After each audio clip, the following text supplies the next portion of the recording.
So I did a little bit of digging and into understanding, like, where did a performance like that come from? Do you know what this phrase is? Passes per defensive actions, PPDA.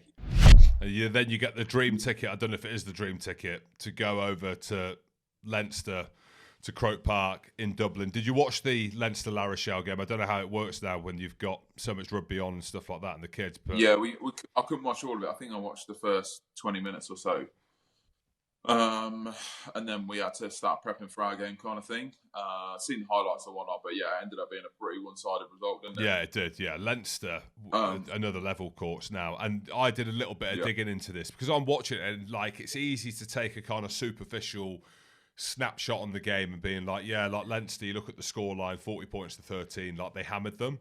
So I did a little bit of digging and into understanding, like, where did a performance like that come from? Like, is it La Rochelle not being as good as they have been in the last couple of years? Yes, there's a part of that.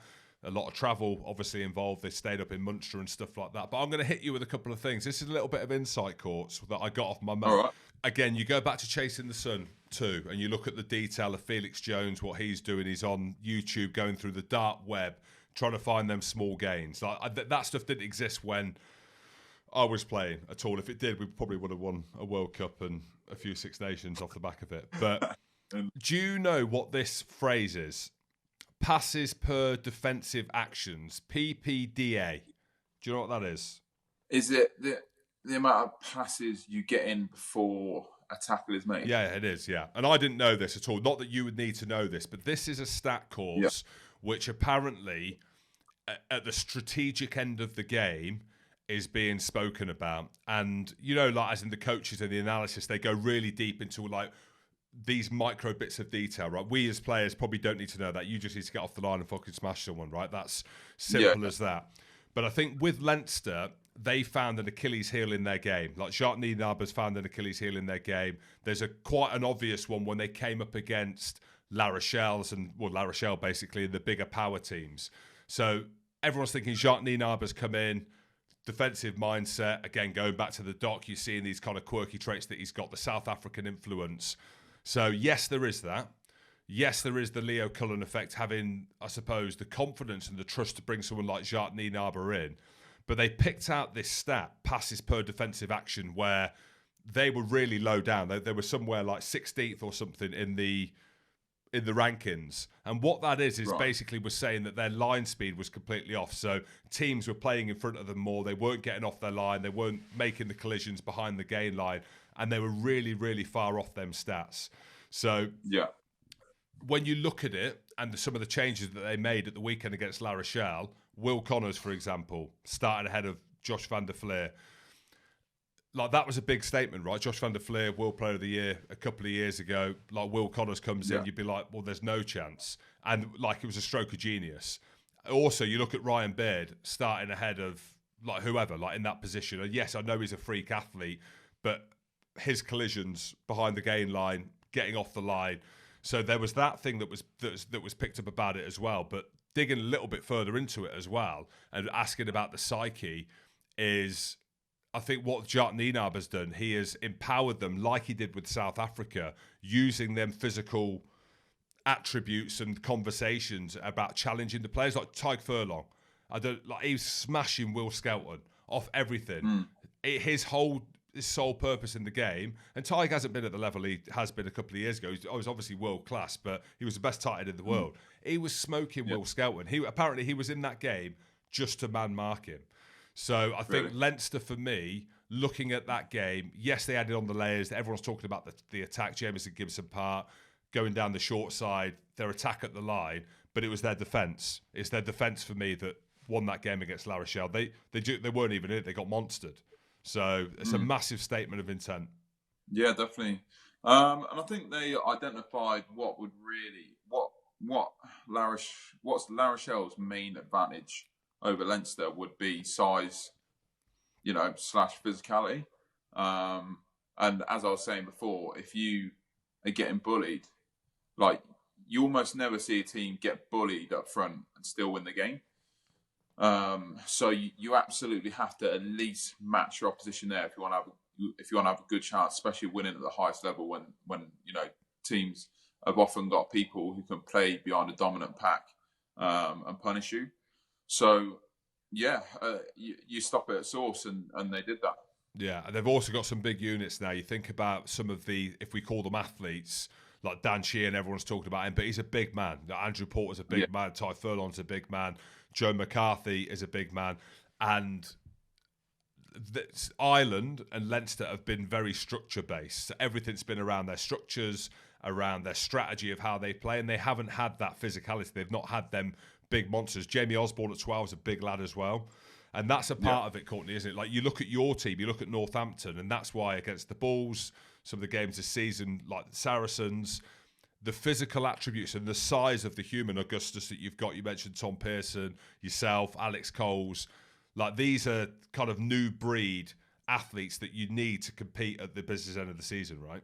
Yeah, definitely. It's one of them now, because you've got to be big, you've got to be strong, you've got to be fast. It's like the game is professional, and people now are not just picking up rugby when they're 16, 18 and falling into a job. They're literally been brought up by their parents and, past players, and have been in the gym since they're 12, 13 years old. And, these are proper athletes with serious strength, serious power, and, a lot of times something to prove as well. So, yeah, it's good. It's good for the game, and it's good. It's good to see. We want more of it, to be honest. Yeah. How do you beat Leinster, Courts? Like, what's the mindset? I know you've got a couple of games coming up in the Prem and stuff like that, but that's like the headline game. Is that you're going to have massive support coming over from Northampton, Leinster at home again at Croke Park. Like, it's an iconic stadium. I know you're not scared against playing against Ireland and Leinster. But, like, what do you need to be? Like, what kind of level do you need to be at to beat a Leinster team like that? Look, mate, I truly believe that if we as a team get our game, get our process right, put our game on the pitch, we can beat anyone. We've proven that this season. Time and time again, home and away, and we'll be looking to do the same again. And it's going to be a tough game. We're going to have to be willing to fight to the death. It's going to be a war, and we're going to have to be prepared for that. But as I said, I truly believe that this team's got capabilities of beating anybody on our day, as long as we can put our game plan on the pitch and execute as we want to execute. So obviously their job is to stop us from doing that, but our job is to stop them from doing that as well. So it's going to be a hell of a game, I think. So how many are you saying you beat them by then, Courts? Rob, don't do that. Don't fuel the fire. I don't care whether it's 20 or 1, mate. As long as we get the win, I'm not bothered. I had 20 there, Jim. Is it? Yeah, no, I didn't hear that, because you know what happens? Rob's fueling the fire, because Jacques Nienabar and the South African coaches used anecdotes from Irish media before they. I know it didn't affect the game because Ireland won, but they were putting them up. We saw in episode 2. So if Courts fuels the fire and says we're putting 20 points on them, that's going. Yeah, don't. What are you saying then, Jim? What am I saying? I'm saying. Don't just say Saints because Courts is here. No, don't just agree with Courts. I'm not. No, I think the thing is for Leinster. Courts, when was the last time you played Leinster? A good while ago. There you go. Okay, well that's what I mean. So years ago. So not recently. I wonder if Leinster's mindset, and we know that they're the all-round team, right? La Rochelle was their grudge match that we packaged it to be last week. They're the bogey team. I'm not saying that Leinster have a mental weakness or anything like that they're not going to take Northampton seriously. They are, but they've not played them. And I look at Northampton now, and we've spoken about them all season, like the momentum gathers. You've got some quality players in that team. I think it'll be a lot closer. I don't know if Northampton will win. I don't know. Everyone's expecting Leinster to win, but everything's in favour. And you know what I mean? And this is another thing, Courts. If it's at Franklin's Gardens, it's a different story. Okay, but the travel element to it, the fact that there's big Premiership games in between, you know what I mean? It just adds to it. And like Leinster will rest their players in the URC because this is the tournament they won. And that's why I was pushing you a bit, Courts, on that in terms of not being surprised. But if Northampton do it, it is massive. It's a massive upset. And I say that with all due respect because of the reasons that I've just given. But I think Northampton are prime now. Like, everyone's fit. Courts, have you got, everyone's firing, Yeah, right? no, Furbs is back. The last person we've got to come back is Tom Pearson. Yeah. But he'll hopefully be back in the next couple of weeks. So, yeah, look, we're picking from full stock, and like you said, yeah, look, we've got no days off. You know what I mean? Like, we got Leicester this week. We got Quins at Twickenham the week after, and then we're into semi-finals. So it is what it is, man. That's what you want, right? That's where you want to be. We're going to be flying into it regardless. So yeah, I'm looking forward to it. Pod. Rugby pod.